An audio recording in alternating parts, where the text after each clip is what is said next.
me just state a fact. A fact that nobody pretty much knows, because half of you have never been to my house and the other half don't even know me. This is not my bedroom. This is just a guest room. I like it because it is set up as a bedroom and I don't actually have to go into my actual bedroom and have to film in it. Here, fun fact of the day. You don't really know me, you just know me from my videos, me talking and me explaining things to you.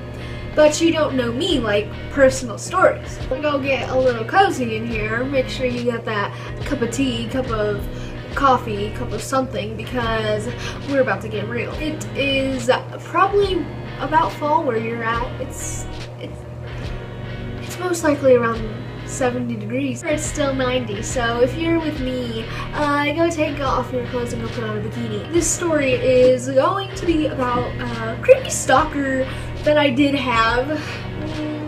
Came back multiple times to my house. I was about 10 years old, and I'm going to be glad that the school taught me stranger danger and not to go and hop in cars with strangers, because me and my sister and my neighbor might not be here today if it wasn't for that. Let's get into the actual video. So it all started, I think, around November. My neighbor, he comes over. I'm gonna call him Pineapple.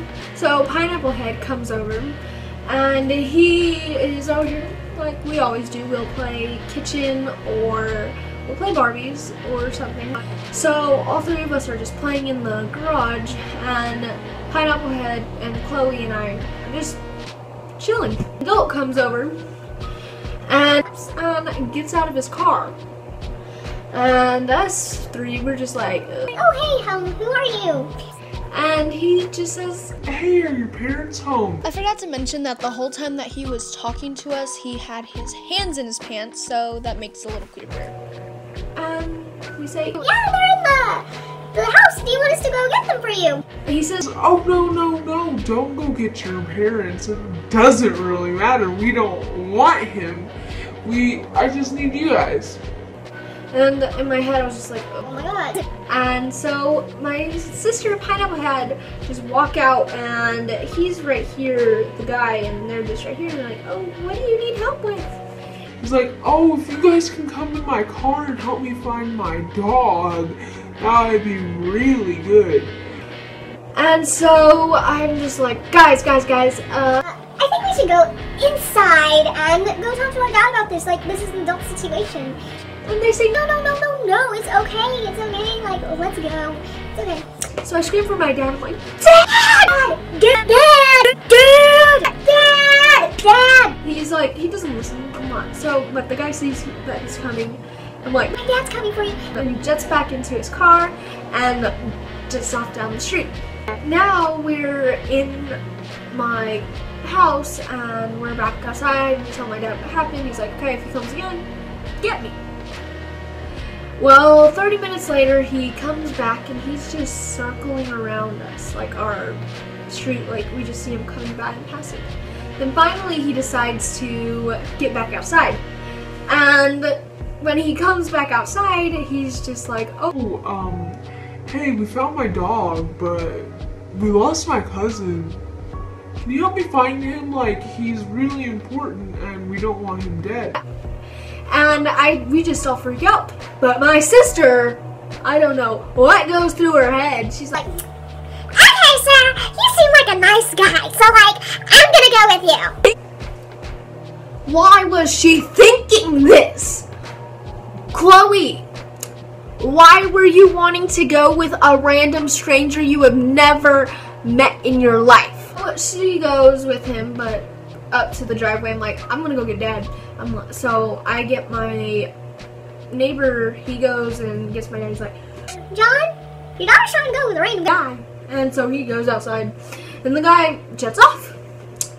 So it happens again. He circles the neighborhood, and this time I told my sister, If he gets out, we need to go in and get our dad.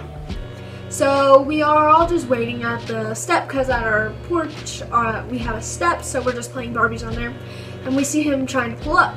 So he gets out, he's like, Hey kids, we're like, Oh wait, we need to go get popsicles.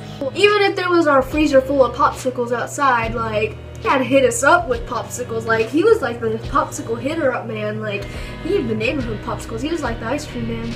Well, we go and get my dad, and my dad finally sees him, and he's like, Oh, sir, why are you in my garage? This guy gets, like, hi.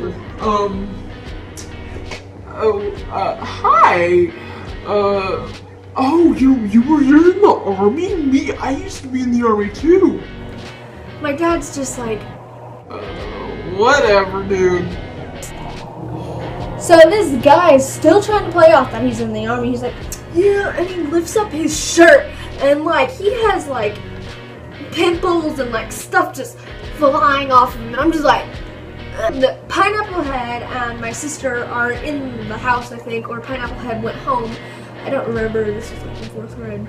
And I just remember his stomach coming out. And This scar right here is from when I got stabbed in the war from a knife. it was a knife that they don't even use anymore.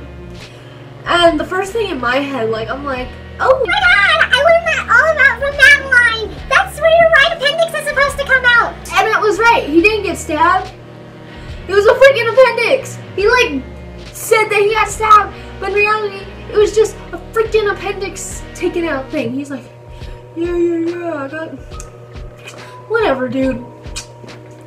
So then my dad, he just is agreeing with him. He's like, oh my god, that's so cool. And my dad's just laughing when we get back inside, and he's like, Oh yeah, you know how you learned how to track down sex offenders, Emma? and so I go on the website that the school taught us about, and I'm just typing into it, and it ended up that the guy was a sex offender living on the street where the kids lived. Like, the kids' school is right here, and he was like 3 houses down. So I felt really weird. I wasn't allowed to walk to school anymore. I couldn't walk home by myself until I still can't walk home by myself. Well, that is the end of my weird almost got kidnapped story. I hope you enjoyed it. And please like, comment, and subscribe. And if you do like this Storytime video, I can give you other ones because I do have some crazy stories I can tell you. So, I'll see you guys later. Bye!